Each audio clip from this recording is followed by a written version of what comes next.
Hi everyone. I want to talk about the headshot assignment. So you are going to be taking a headshot that is going to prepare you to change your profile picture on Schoology. There's two purposes on this. First of all, I would love to see your face as I'm giving feedback. It does bring a personal spin to just being involved with you as students. And the other thing is, I want you to be able to take a high quality headshot of yourself. Sometimes when you're applying for a job or building a resume, things are becoming more and more online, and companies and employers are expecting quality headshots. And so if you're just used to taking selfies all the time, it could, prevent you from giving the appearance that you want to give. And so you are going to begin with using your Schoology profile to kind of show your personality, but also have a well-lit and crisp quality photo that shows you. So essentially this is a selfie, but it has to be the best selfie that you ever took. And you're also not going to hand hold it like you would a traditional selfie. Now this does need to be a new photo, so if you have taken selfies in the past and you have like a really good one and you really like it, that's not going to count. As a photography class, you do need to create new content, and so you will be expected to set this up using the method that I would like you to set up, and you'll be creating a new photo. I am able to dig into what's called the metadata, and the metadata of your photo is actually going to show me the date and time that you took it and the device you took it on. So let's call this your best headshot. Now there is an Edpuzzle that you're going to be completing. So do the Edpuzzle first. The name of the Edpuzzle is called ProPhone Headshots, and this is showing you kind of how a professional photographer would take the photo and then how you could use your phone in place of that professional camera to take your own photo. The other thing is there is a video. It's called the Headshot Setup video. It is just a very quick video that I made that's going to show you how to activate a timer, how to lock your focus, how to put in a placeholder if you're shooting by yourself, and to how to frame your shot. And then it also shows you how you're going to set your profile. Now also, when you create your profile picture on Schoology, you got to make sure, for some reason, sometimes these are placed in sideways or upside down. You do need to make sure that it is in the orientation of, your head being on top and your shoulders being on the bottom. It is supposed to be just a head and shoulder shot. I don't want a full body shot or even half a body shot. It is just a head shot, so it is head and shoulders, just a slight amount of the shoulders. To keep your credit for this, you do need to keep your profile picture set to this for the entire course, so that's about 9 weeks. So you're going to either use your cell phone or your iPad to do this. Now this has to be shot during daylight hours, and just because I don't expect you to have a professional lighting studio at your disposal, so we are going to use the big ball in the sky as our light setup. So you're going to need to take this during daylight hours. So you have a few days to get this done, and so you're going to need, maybe 10 minutes of time to complete this activity during daylight hours. Now, it does need to be done next to a window. That does not mean you stand in front of a window and get a silhouette, because if you stand in front of a window and you shoot towards the window, you're just going to get a very dark image of yourself and a bright image of the window behind you. Instead, in a little bit, I'm going to show you the light setup where you're going to position yourself so the light is to the side, and your body is going to be next to the window light, and the window light is going to shine in towards this one side of your face. The other thing is the camera should not be held by you. So no selfies where you're sticking your arm straight out and positioning the camera so that you're taking your own photo that way. Now, if you do have a selfie stick and you are able to extend it out past yourself, that's going to be better.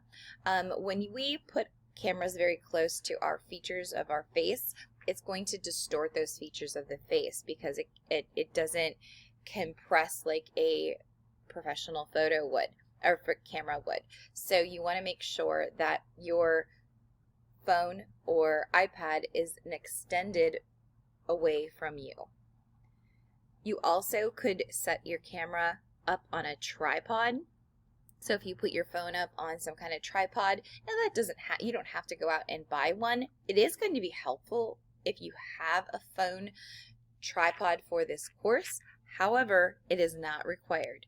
If you just propped it up on a shelf or some books, that would be okay too. Now you will see later on, you are allowed to design the shot and have someone else be your tripod. Another person can hold your camera and snap the picture as long as you design the shot. The other thing is, please don't take it through a mirror. The photo will be just your head shot, which means your head and shoulders. I need to see your full head and part of your shoulders. The examples up here are good examples of that.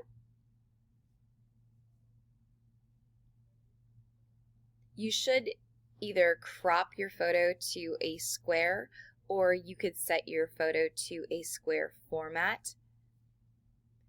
Your photo needs to show 2 eyes, a nose, and a mouth with no sunglasses.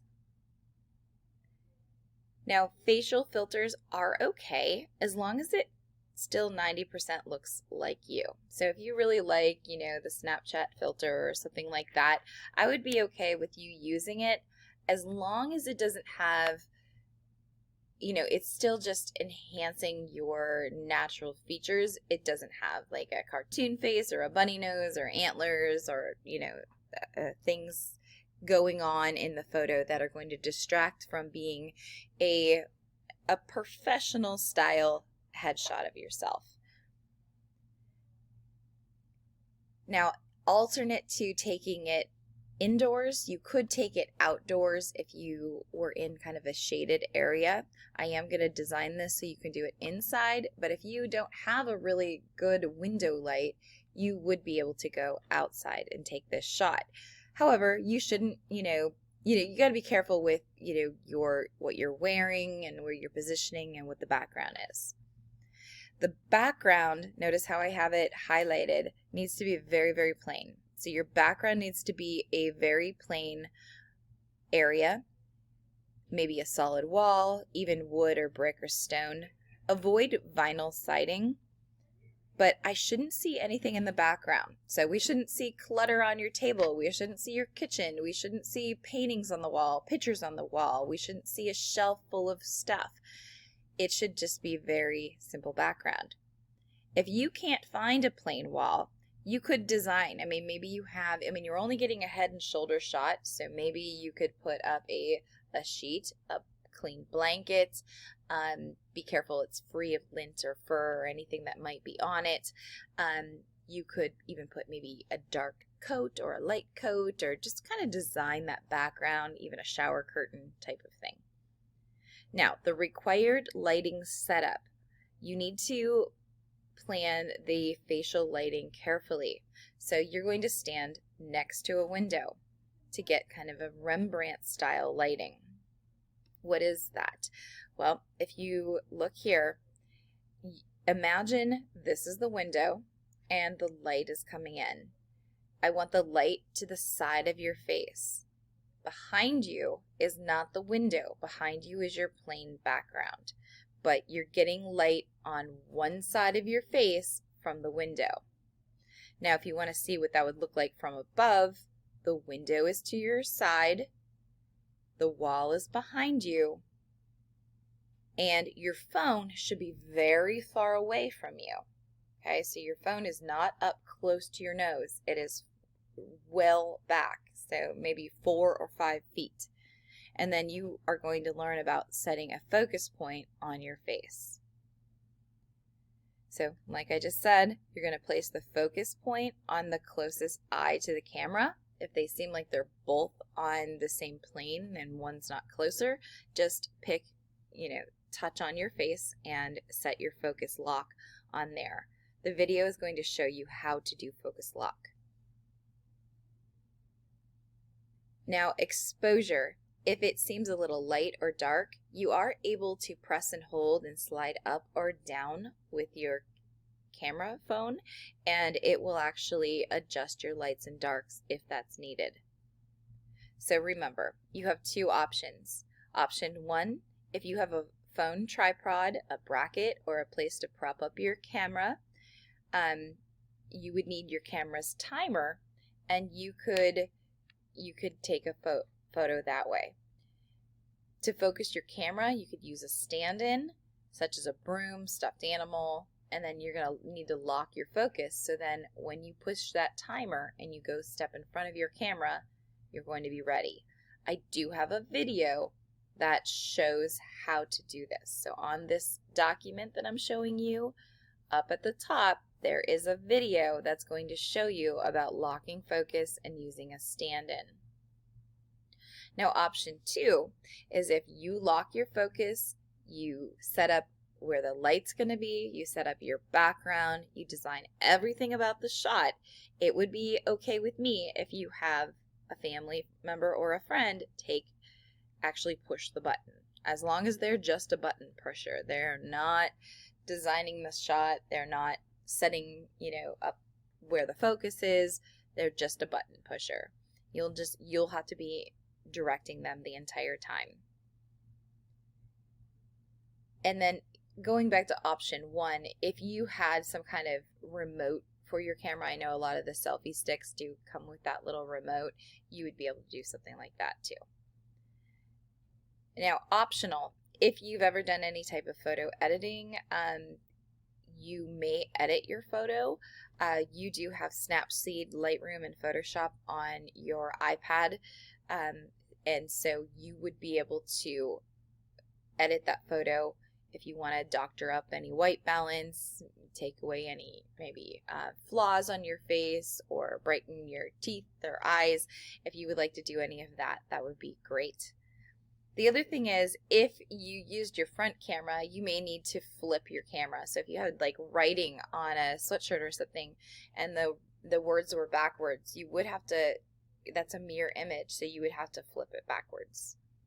Now, the things that you're going to be graded on, it is worth 25 total points. So I'm going to grade you on the photo was taken. Was it well lit? Are your eyes clear and in focus? The lighting setup, it needs to be during daylight hours. You're next to a window, not in front.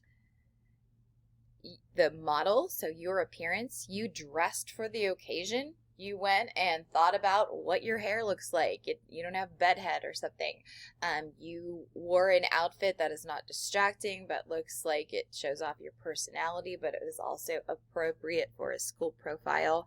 You should be clean, neat, and at your best.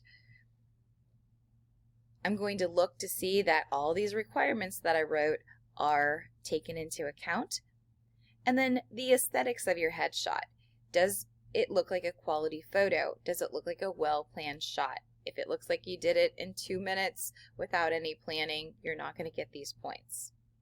Now, the project will not be given any points at all until you do 2 things. You need to submit your photo to Schoology into the assignment, and then you need to change your profile picture in Schoology to this photo. And that's how you're going to earn 25 points. Now, you need to keep this photo set to your Schoology profile for the entire term. If you remove it or change it, you'll lose the points. So you'll get points if you initially do it, but if you take that out before the course is over, you will lose the points. So if you have any questions, please make sure you contact me, and make sure you are taking the Edpuzzle and looking at the headshot setup video before you take your headshot. Thanks, guys.